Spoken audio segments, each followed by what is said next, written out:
वट सावित्री व्रत जेठ मास की अमावस्या तिथि को मनाया जाता है। वट सावित्री व्रत सुहागिन स्त्रियां अपने पति की लंबी उम्र के लिए व्रत करती हैं। इस दिन वट वृक्ष के नीचे बैठकर पूजा करने और सावित्री सत्यवान की कथा सुननी चाहिए और वृक्ष की परिक्रमा लगाकर कच्चा सूत बांधना चाहिए।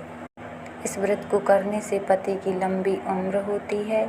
वट सावित्री व्रत कथा। भद्र देश के एक राजा थे जिनका नाम अश्वपति था। भद्र देश के राजा अश्वपति के कोई संतान न थी। उन्होंने संतान की प्राप्ति के लिए मंत्रोच्चारण के साथ प्रतिदिन 1,00,000 आहुतियाँ दी। 18 वर्षों तक यह क्रम जारी रहा। इसके बाद सावित्री देवी ने प्रकट होकर वर दिया कि राजन, तुझे एक तेजस्वी कन्या पैदा होगी। सावित्री देवी की कृपा से जन्म लेने के कारण कन्या का नाम सावित्री रखा गया। कन्या बड़ी होकर बेहद रूपवान हुई। योग्य वर न मिलने की वजह से सावित्री के पिता दुखी थे। उन्होंने कन्या को स्वयंवर तलाशने भेजा। सावित्री तपोवन में भटकने लगीं।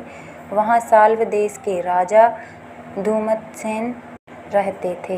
क्योंकि उनके राज्य किसी ने छीन लिया था, उनके पुत्र सत्यवान को देखकर सावित्री ने पति के रूप में उनका वरण किया। ऋषिराज नारद को जब यह बात पता चली तो वह राजा अश्वपति के पास पहुँचे और कहा कि हे राजन, यह क्या कर रहे हैं आप? सत्यवान गुणवान है, धर्मात्मा है, बलवान भी है, पर उसकी आयु बहुत छोटी है।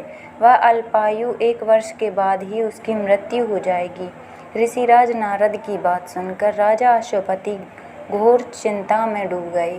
सावित्री ने उनसे कारण पूछा तो राजा ने कहा, पुत्री, तुमसे जिस राजकुमार को अपने वर के रूप में चुना है वह अल्पायु है। तुम्हें किसी और को अपना जीवन साथी बनाना चाहिए। इस पर सावित्री ने कहा कि पिताजी, आर्य कन्याएं अपने पति का एक बार ही वरण करती हैं।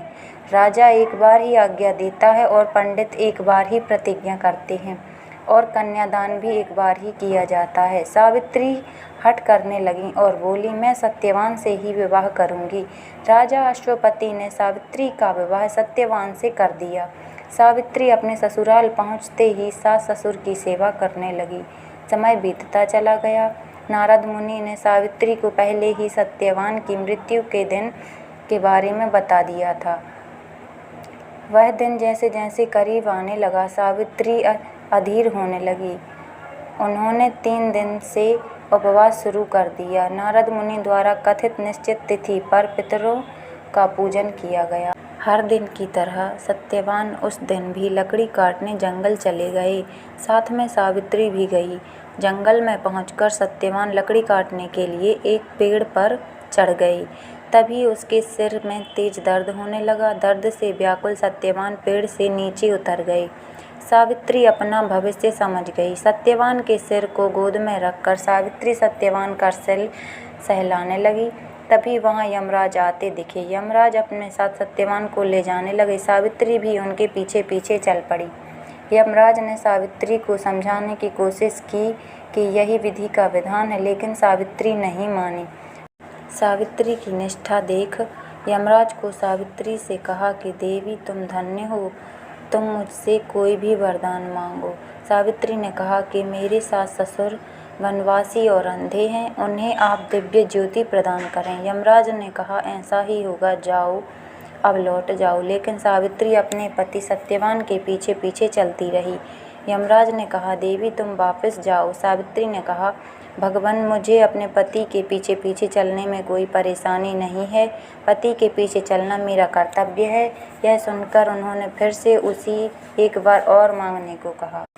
सावित्री बोली, हमारे ससुर का राज्य छिन गया है, उसे पुनः वापस दिला दें। यमराज ने कहा, सावित्री को यह वरदान भी दे दिया और कहा, अब तुम लौट जाओ। लेकिन सावित्री पीछे पीछे चलती रही। यमराज ने कहा सावित्री को तीसरा वरदान मांगने को। इस पर सावित्री ने 100 संतानों और सौभाग्य का वर मांगा। यमराज ने इस वरदान को भी सावित्री को दे दिया। सावित्री ने यमराज से कहा कि प्रभु, मैं एक पतिव्रता पत्नी हूँ, आपने मुझे पुत्रवती होने का आशीर्वाद दिया। यह सुनकर यमराज को सत्यवान के प्राण छोड़ने पड़े। यमराज अंतर्ध्यान हो गए और सावित्री उसी वट वृक्ष के पास आ गईं जहाँ पति का मृत शरीर पड़ा था। सत्यवान जीवंत हो गया। दोनों खुशी खुशी अपने राज्य की ओर चल पड़े। दोनों घर पहुँचे तो देखा कि माता पिता को दिव्य ज्योति प्राप्त हो गई। इस प्रकार सावित्री सत्यवान चिरकाल तक राज्य सुख भोगते रहे।